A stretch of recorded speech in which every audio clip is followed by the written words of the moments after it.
I'm a criminal profiler, but not even I can explain the gruesome events taking place at Cabin Fever. Written by Daria Vasilieva, Reddit user Peculiar. The silence in the car was stifling, a tight, constricting rope of a marriage in shambles. As we drove to my late uncle's cabin with a trunk full of food, it was hard to believe that mere weeks ago things between Camila and me had been fine. Only one thing seemed certain now, and that was the fact that this damn lockdown was the worst thing to happen to our relationship in only 9 years of marriage. We had spent 3 weeks quarantined together in our apartment. I stared at walls while dealing with the sort of paperwork I usually handed off to subordinates, and Camilla tried to paint with me inadvertently hovering. The confinement was driving us insane, causing us to lash out at each other in ways we'd never done before. When I could no longer stand all the insults and eye rolls aimed at my general direction, I suggested a change of scenery. What better cure for cabin fever than a stay at an actual cabin out in the woods? The ultimate social distancing. Nature would give us some space from each other, as well as the freedom to roam and stay active. "Can you look at the fucking road, Paul?" My wife waved an arm over the dashboard. "Feels like you've caught every pothole on the way over here." "Sorry, dear," I said, mentally counting the crimes of passion that had crossed my desk over the years. 9 out of 10 times the victim knew the perpetrator. 8 out of 10 an ex, a boyfriend or a husband had lost control of their rage. It didn't take as much as you think. Did she know that? No, they never did. My job as a criminal profiler took up 80% of my life. With never-ending business trips, overtime and lecturing gigs, I was almost never home. It hadn't been a problem in the past because we chose not to have kids, and Camilla had her paintings and art shows to keep her busy. We enjoyed the odd evenings and weekends we got to spend together, but our careers always came first.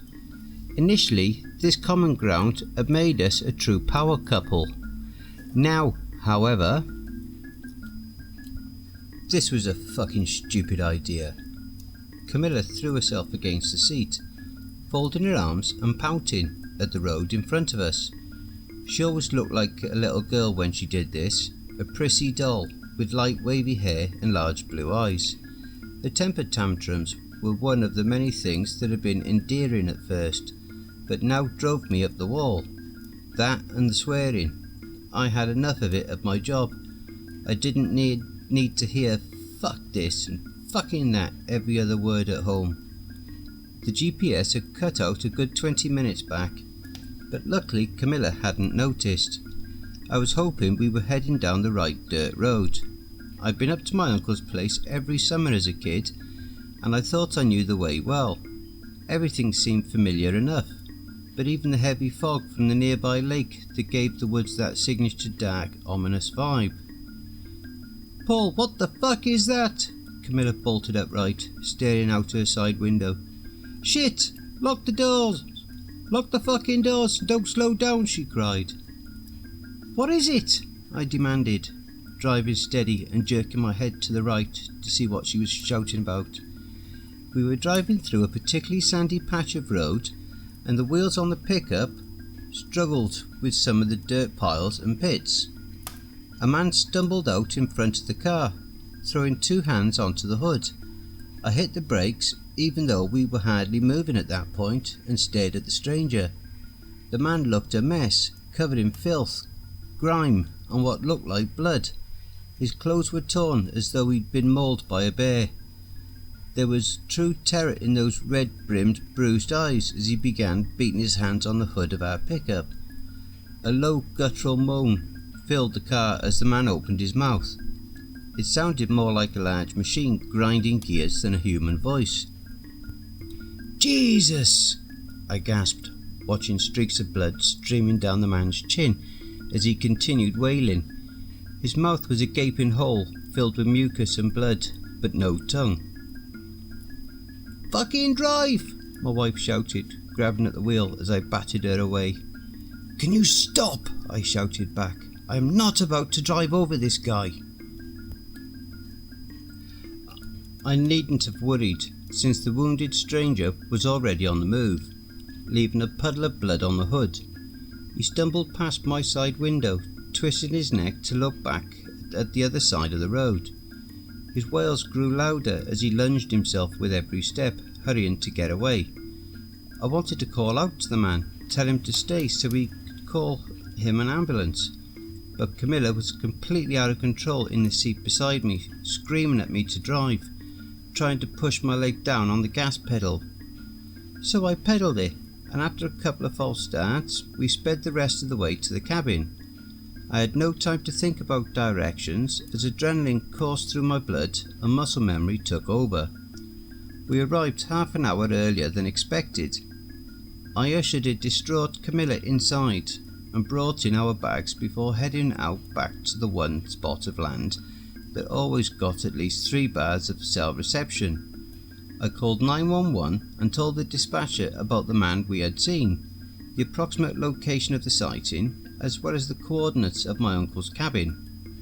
The operator let me know that a local officer might stop by later in the evening to question us. I took my time walking the perimeter before returning to the cabin. The initial shock and fear had worn off and a professional curiosity had started to blossom. I ran back through the scene in my mind, combing over all the details my visual receptors had passively documented. There is a lot our brains process on a subconscious level that we don't know about, and it takes a considerable amount of effort to piece it all together after a traumatic event. What was the victim wearing? It was hard to see under all the dirt, but the clothes had seemed ordinary enough. Loose-fitting pants and a jacket, dark colours. What was the extent of the man's injuries? Again, hard to say. He was definitely stumbling a lot when on the move, but that could have been caused by exhaustion, not a limp. The only visible wound was the bloody mouth with the missing tongue. Why hadn't I helped him? It was all too easy to blame my wife's reaction, but the truth was that I had panicked too. I was meticulous in my analytical work, but had minimal field training. That injured man was out in the middle of nowhere, with night approaching, and it would be entirely my fault if anything happened to him before emergency services found him.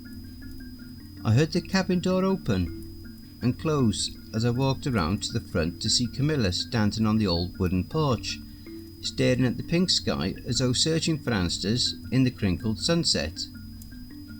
"Did you get through on the phone?" she asked, her voice raspy and tired. "Yes, they might send someone over to talk to us about what we saw." I walked up to her, attempting an embrace, but she shrank away from me, her tired eyes narrowing. "We shouldn't have fucking come here," her lips trembled as her voice grew accusatory. "We're out in the middle of nowhere. Fuck, Paul. We are how far from this place we saw that man? Maybe 20 to 30 miles? How screwed are we if whoever did that to him comes for us too?" "Camila, you need to calm down," I said, already knowing it was the wrong thing to say before the words were out of my mouth. "No, we need to get the fuck out of here," she snarled, and we both winced at the malice in her voice. This wasn't us. How did we become the stereotypical bickering couple we swore we'd never be? "All right," I snapped back. "Do you want to get in the car and drive through that same jacked up road, only in the dark? We can go right now if that's what you want." Camila hesitated, hugging her body defensively before giving me a resigned shake of the head. Most likely that man we saw was involved in some freak accident. Less likely, but also possible, he had had an unfortunate encounter with a wild animal. Least likely of all, he was running from another human being. I didn't see any ligature marks on his wrist, and it's pretty damn near impossible to mutilate a live victim without restraints. If you really can't get over this, we can head home around midday tomorrow. That's when the fog settles. But I swear, Camila, if we're going back to the city, one of us needs to check into a hotel room or something, because I cannot spend another day fighting like this. I was hyperventilating by the end of my speech, but it felt good to finally bring up the topic of separation, however temporary. Camila opened her mouth in stunned silence, with pure hurt written on her face. I'd never spoken to her so harshly before. "Hi there, folks," a deep voice interrupted us. I turned to see a tall, uniformed police officer strolling down the road to the cabin. The man looked to be in his early 40s, with grey flecks speckling his trimmed beard and dark sideburns poking out from his police cap. He wore aviators, even though it was nearly dark, and had not been sunny earlier in the day. There was a polite, duty-like smile plastered on his face, the face you might expect from a cashier informing you that your credit card had just been declined.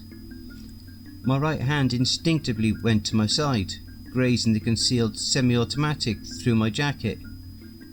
"Hello, officer," I replied. "My name is Paul Fever and this is my wife Camilla. We weren't expecting you this soon." "I'm sure you weren't," the man replied in a manner so artificially cheerful that I shuddered. "My name is Officer Harry Bullock, and I'm here to take your statement about the man you saw on the road today." "Sure thing, officer," Camilla piped up, extending an arm to the cabin door. "Perhaps you'd like to come in to discuss things further." Officer Bullock's false smile widened, exposing a thin line of yellowed, crooked teeth. He raised a hand up to his sunglasses and slid them down his nose, revealing two expressionless black eyes that ran down my wife's body. "Why, thank you, ma'am," he said, taking a step forward towards the cabin. "Wait, stop," I cut him off. "Could we please see your badge and ID, officer? I don't mean to be rude, but an officer showing up to a secluded cabin on foot is a little odd. I know for a fact the nearest police station is about 30 miles up north. I went up there to consult on a case not too long ago." The man claiming to be an officer took a step back, readjusting his aviators and losing the false smile. "I parked my patrol car further up the road because I didn't want to get stuck in the sand," he said, turning to walk back. "If you follow me, Mr. Fever, I can show you all my credentials." "No, I think we'll wait here for you to go fetch them," I called after the man, who was already halfway up the path. "You just knock on the door when you get back, officer." Turning to Camilla, I quietly said, "Let's get back inside the cabin and check the locks on the windows and doors. I don't think that man was a cop." My wife's eyes grew wide with fear as she looked from me to the retreating figure, then back at me again. "Fuck, Paul, what are we going to do?" "Don't panic," I said, guiding her inside and securing the deadbolt behind us. "Old Johnny Fever built this place to be safe against just about any threat you can imagine. We'll ride out the night and head back as soon as the fog clears tomorrow. There's too much odd stuff going on." Camilla nodded, and I couldn't help thinking how beautiful she looked just then. The years had not taken away much. Her skin was still clear and smooth, her blue eyes playful and bright. Wavy strands of hair partially covered the side of her face, and I instinctively moved to tuck them back behind her ear. She didn't pull away this time, allowing me to take her into my arms and hold her for several minutes. "Do you think that man will come back?" she mumbled into my shoulder. "I don't know," I admitted. "I don't think so." "Not in disguise anyway," I thought to myself, not wanting to scare her. We set about unpacking the food, clothes and other stuff we'd brought with us. There was quite a lot of it, since we had intended to stay until the lockdown was called off. We were both very quiet during this time, probably straining our ears to hear any knocks on the door. Part of me hoped I'd been wrong about Officer Bullock, but after he'd not come back for over an hour, I was forced to accept that my suspicions were right. Something very strange was going on. I stared out the small kitchen window after finishing up the dinner dishes, my mind heavy with the implications of that day. "Paul, are you finished with those?"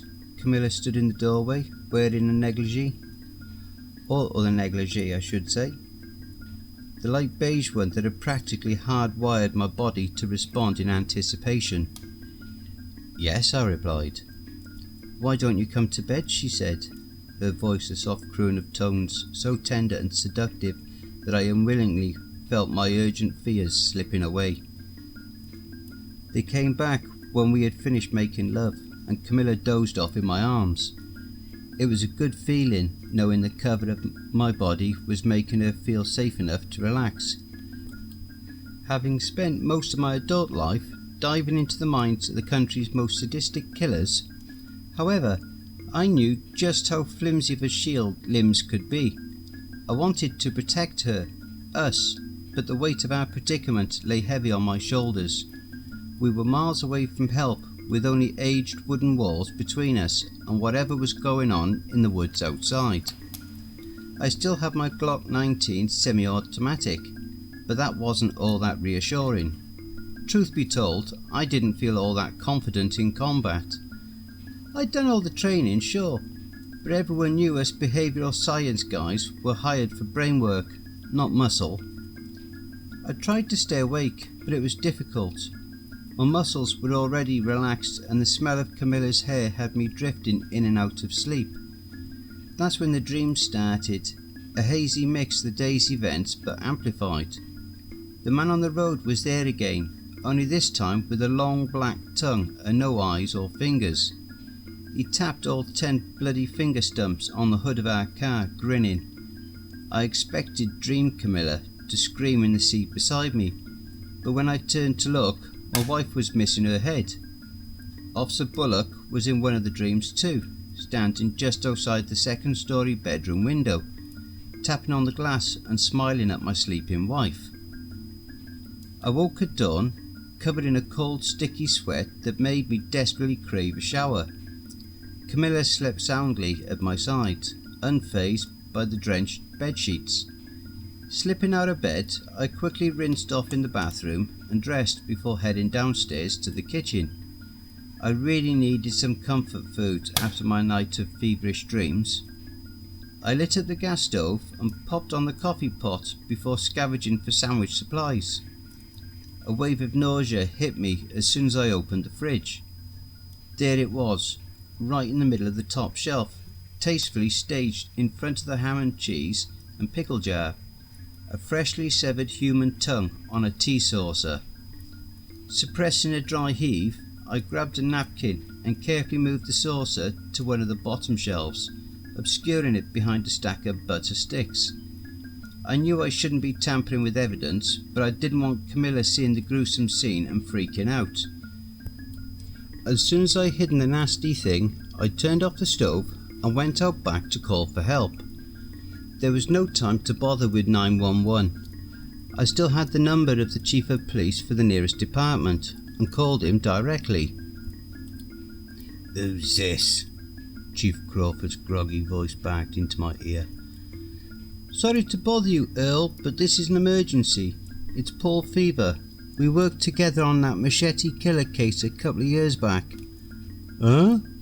I heard some shuffling, then more coherently, "Yes, of course, Agent Fever. What can I do to help the FBI?" "Did you happen to work late last night and get the report about the man with the missing tongue?" I asked. "You mean the call from the other day? I was just leaving when I heard one of the officers on duty calling in to say it was a false report." "False report?" I asked, bewildered. "What do you mean by that?" "Well, the caller gave very vague directions to the spot the supposed victim was seen," Chief Crawford replied, attempting to muffle a yawn. "So why didn't anyone go out to interview the witness?" I demanded, angered by the evident incompetency of the local police. There would be a big fuss once they realised they had screwed over an agent. "Hey now," Crawford's voice was defensive. "My guys went out to the specific coordinates the witness left with the dispatcher. They found the cabin, but it was abandoned, boarded up shut. They tried to call the guy back, but his phone was disconnected." "What the hell are you talking about, Earl?" I began pacing the perimeter again, staring into the depths of the forest as I tried to wrap my mind around the chief's blatant lies. I'm the one who called in the report, and I'm currently at the cabin with my wife. Some guy claiming to be an officer showed up yesterday, but he didn't have a badge and left. This morning I woke up to find a goddamn human tongue in my fridge, and you telling me your people really came up here to check things out? There was no reply on the other end, only static. I pulled the phone away from my ear and looked at the screen to see that it had begun flickering. I shook the phone in exasperation, not really thinking it would help, but desperately hoping it might. After a few more flickers, the screen went black. I cursed the stupid device and headed back to the cabin, trying to wrap my mind around what I had just heard. Something made me slow my stride. It was the feeling of being watched, that familiar tickle at the back of my neck that, given my current predicament, made all the hairs on my body stand on end. I jerked my head left and right, straining to see into thick dark forest beyond my uncle's old vegetable beds. Nope, nothing there as far as the eye could see. The feeling wouldn't give though, so I turned back to look at the house and felt my lungs and heart simultaneously freeze in my chest. Someone was watching me from the upstairs bedroom where I'd left my beautiful wife asleep by herself. Officer Harry Bullock looked down at me just as I had seen him in my dreams, only on the other side of the window. For once, his smile was genuine as he lifted his right arm and waved at me. Wow, that was an awesome instalment. If you enjoyed listening to this episode, be sure to pop over to the author's Reddit profile and drop them a line. Tell them what you think of their story. The link to their Reddit profile will be below in the description. Thank you for listening. If you enjoyed my narration, then please feel free to share the video, leave a comment below, and don't forget to throat punch the subscribe button and jab that notification bell. That way you'll always be informed of each new upload. And don't forget, where fear is, happiness is not.